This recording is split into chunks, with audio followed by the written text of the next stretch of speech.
Hey everybody, so this morning I'm going to take you on a little behind the scenes look of the village. Now, a lot of you may or may not know Tom. Tom's kind of a legend here. He does a lot of things around here. A lot of us, myself included, don't even know what he does because it's so behind the scenes. This place wouldn't be running without him. So, first things first, I'm just going to walk you over to his maintenance building because a lot of you, again, may not know where it is. So here we go.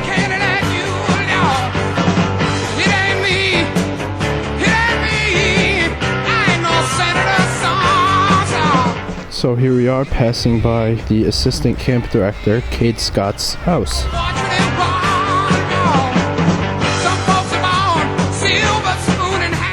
And here we are again, passing our U cabins.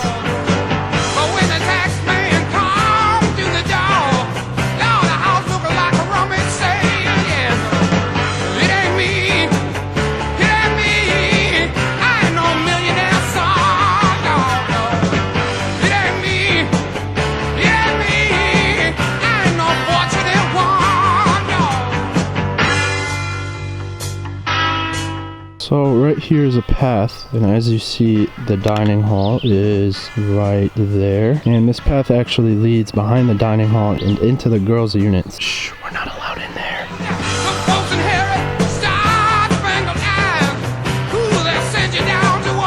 And here we have our 3-car garage, where there aren't actually any cars inside. The camp just uses this for a bunch of storage for different programs and such. And we have arrived. This is our maintenance building, or Tom's maintenance building, I should say. Now, we just wait for Tom to arrive. Good morning.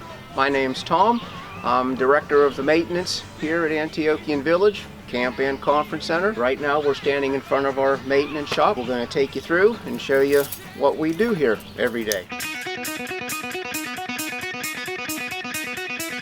This is what we call the wood shop. It also doubles as storage and a garage, and this is where we do a lot of our woodworking projects that we do here at the camp and conference center. Shelf building, bunk repair, anything that pretty much needs to be done in the carpentry realm, we do it in here.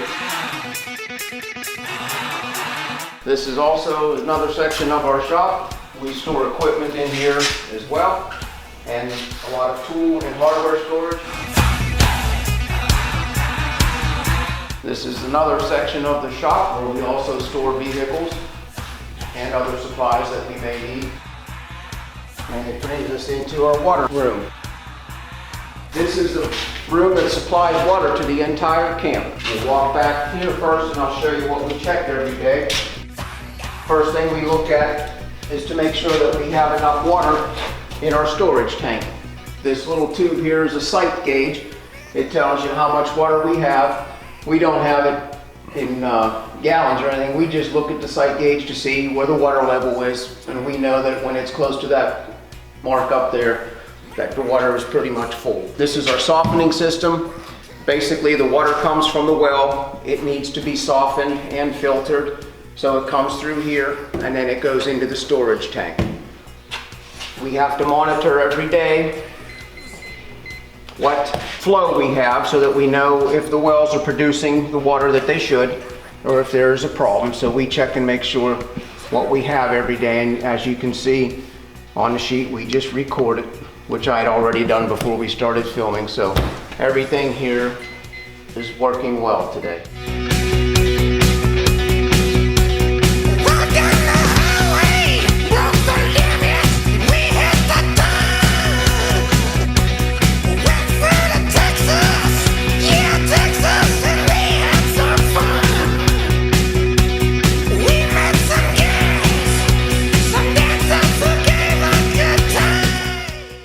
We're now at the back entrance to the museum at the conference center. Every day I have to come here and check all of the equipment to make sure it's functioning properly. So we're going to go right on in.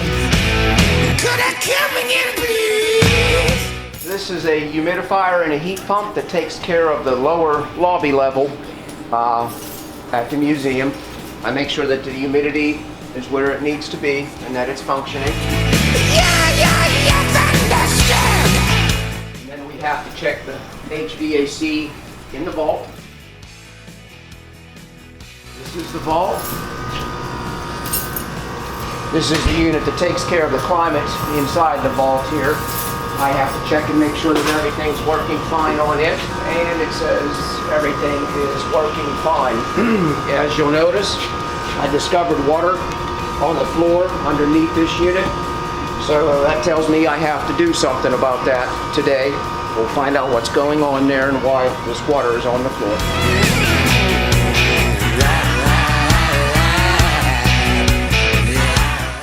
This is the boiler room for the museum. There's a pump that runs in here, so it's kind of loud, so I'll tell you what I have to check in here today, and then we'll just do the video as we go in. There are 2 units that supply air conditioning and heat to the glass enclosed section of the museum above us, and the humidifiers are there too. I make sure that the pump is running and that the control for the cooling tower, which sits outside, is operating normally too. So I'll just do a quick walkthrough. You'll see me check things and we'll come back out.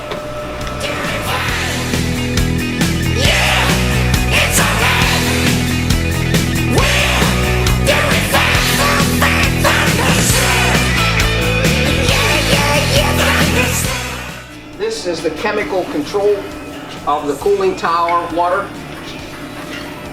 I'm not going to go into the details of it, but every day we have to make sure that the quality of the water that runs through the cooling tower is where it needs to be.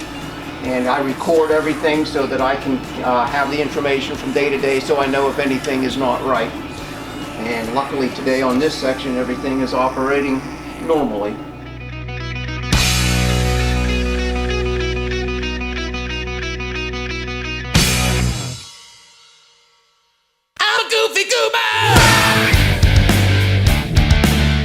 Going into the corner entrance of the conference center. My goal is to get to the boiler room so we can check it, and that's where we're headed now. Gooby, gooby, gooby, gooby! This is the boiler room for the conference center. In here we also have the water system control and some storage tanks for hot water. We'll be checking them. It's kind of loud in here. You will see on the floor that there is water. It's not normal for there to be water on.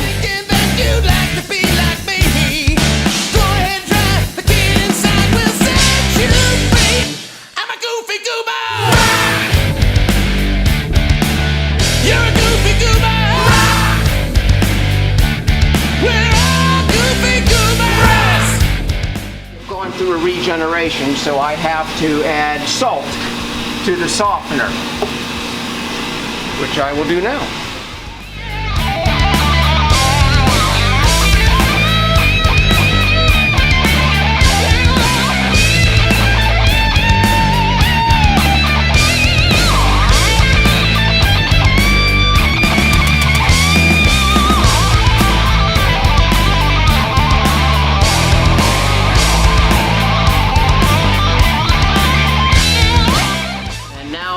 Check the sanitizer level in the water. I didn't show you this in the camp because it's a little bit different. And here this is our chlorination for sanitizer, where we actually pump food grade chlorine into the water system to kill bacteria, and I monitor this daily to make sure that it's functioning properly, and it is. We're now in the main lobby of the conference center. This is where our mailboxes are. So I check this every day to see if there's any notes that have to be checked. So I can see what needs to be done at the conference center today, if some of the customers need AV needs, or if anything's broken that needs my attention, toilet, showers, sinks, or anything. Today is a good day because I got my paycheck first. There are no notes for me to do anything yet. Now we'll head down through the library. We have another HVAC unit in the rare book room that I need to check.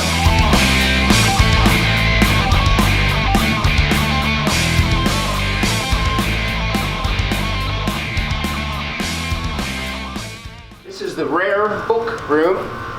It has the same unit or same style unit that the vault in the museum has. And everything here is operating normally, and I don't have any water on the floor, so that's a good thing today. We're now going into the kitchen at the conference center. we have to check refrigeration and HVAC in here and make sure everything's running properly as well. This is the walk-in cooler. Normally it would be running, then I would check the temperature in here. As it is as of today, we are in the process of refinishing the floor in here. So you can see we've been sanding it, and we're going to get it cleaned up so that we can put a coat of paint on it and clean it up and make it look nicer and function. And if you pan down, James, you'll see we also check mouse traps every day. You could keep a guy employed 40 hours a week checking mouse traps around here.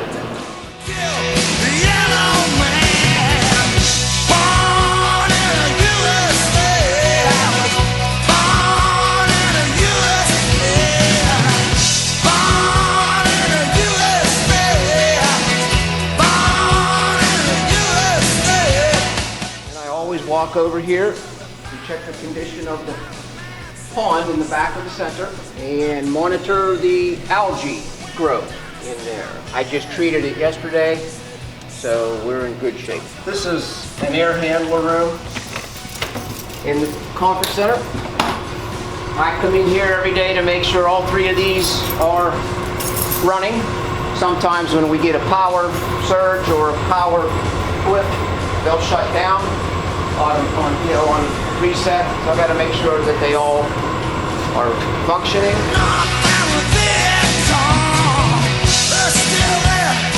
And over here is the computer control for the HVAC throughout the building, except the museum. From here I can change set points, make it warmer, make it cooler if I have to, depending on customers' complaints or time of the year or whatever, but I can do a lot of interesting things and neat things using the computer in here. We're now at the wastewater treatment facility. Most folks just call it a sewage plant. This is where all of the water from the sinks and toilets and tubs and showers end up, and it gets processed and returned to the environment. It's a very loud environment because we have 6 blowers that run, which is what operates a sewer plant or processes the water.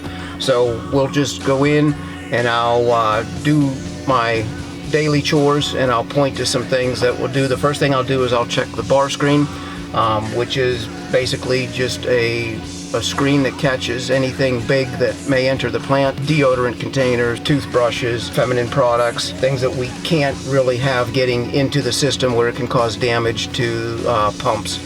So that'll be the first thing. Then we'll walk into the control room where the blowers are. It'll be very loud in there. I'll check a flow meter there, which records the water that flows through the plant, and I'll write that down, and then I'll pull samples at the effluent or the end part of the plant, which we'll take up to the maintenance shop and test. And there'll probably be a couple of little minor things that I'll have to do as far as removing some scum or making sure that everything's flowing the way it should be. So you won't hear me talk at all, you'll just see me do some things.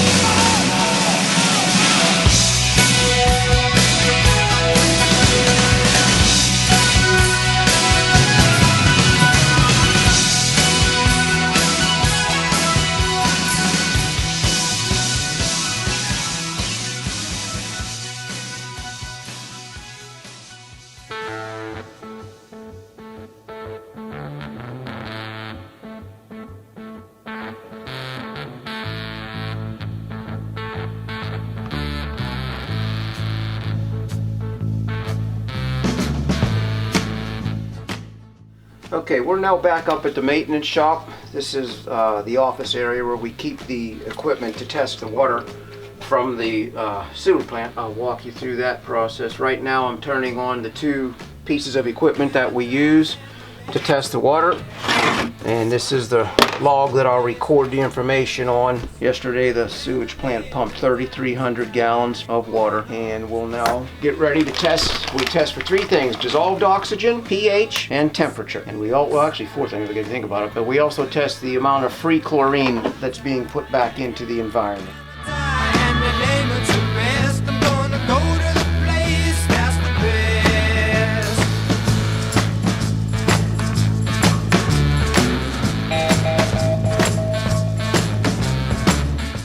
I'm just rinsing these caps off of the sample bottles now with distilled water in case there was any dirt or sludge on there. And then I'm preparing the sample that we use to test the pH. We have to use a stirrer, keep the water moving for the pH meter, and that's a magnetic stirrer going right there.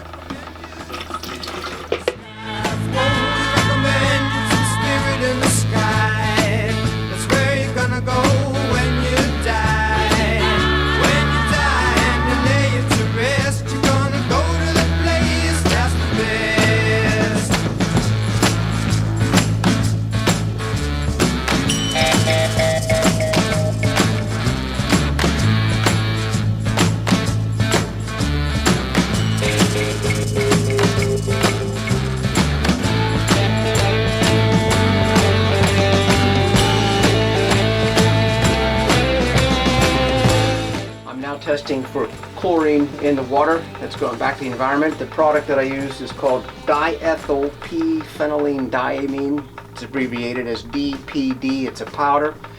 It'll turn pink in the presence of chlorine. As you can see in this vial, there is no pink, which is a good thing because we do not want chlorine going back into the stream that the water goes into. So I have to run this through our meter, compare it to a sample without the powder in. That's how this meter works, but I gotta get the moisture off the outside of the container. Set me up the spirit in the sky. Whoa, set me up the spirit in the sky. That's where I'm gonna go when I die. When I die and they lay me to rest, I'm gonna go to the place that's the best. Go to the place that's the best.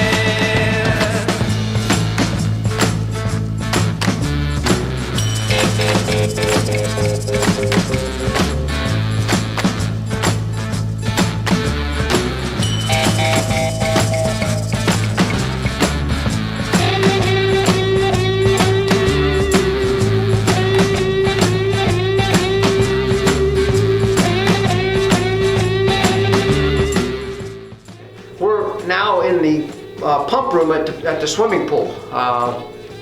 Down here is where we have the pump, which is here, and then it pumps water from the pool through the filter, which is this big container here. It's full of sand, and we use sand as the filtering medium to clean the water and remove contaminants. And then over here we have the chemical systems. This is where we mix and pump chlorine into it, and this is where we use soda ash, which is used to raise the pH of the swimming pool water. And every day we'll check to make sure the pump is running and that we have flow and that our chemistry is good. And the next thing we'll do is head up and we'll test the pool water. Right now I'm using this test kit to see how much chlorine we have in the water of the swimming pool. We use the same DPD powder that we use for the sewage plant and for drinking water, just a little bit of a different process. In this situation, we want the water to turn pink. That tells us that we have chlorine in the water, which is killing all the germs. What do you have to say to the people watching about work ethic? Work ethic. Well, you need to have one. If you don't have one, you need to develop one. You come to work, you do as much as you can, as efficiently as you can, and you get work done. If you don't have a work ethic, then you need to get one. What you're about to see is what happens here every day for 3 to 4 hours. We have people that have to run string trimmers every day to keep the property trimmed. The man that you're going to see is 68 years old, and every day he holds that string trimmer for at least 3 hours before he gets on the mower.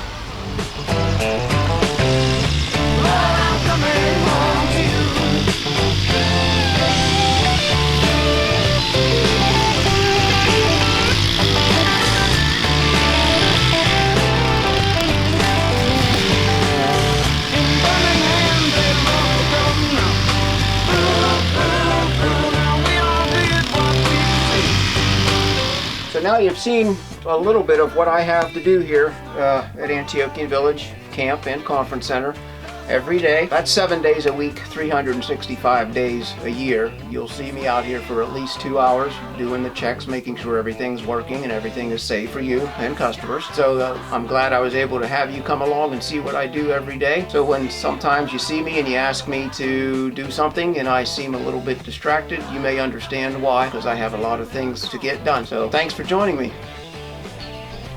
What has been your favorite part about working at the Antiochian Village?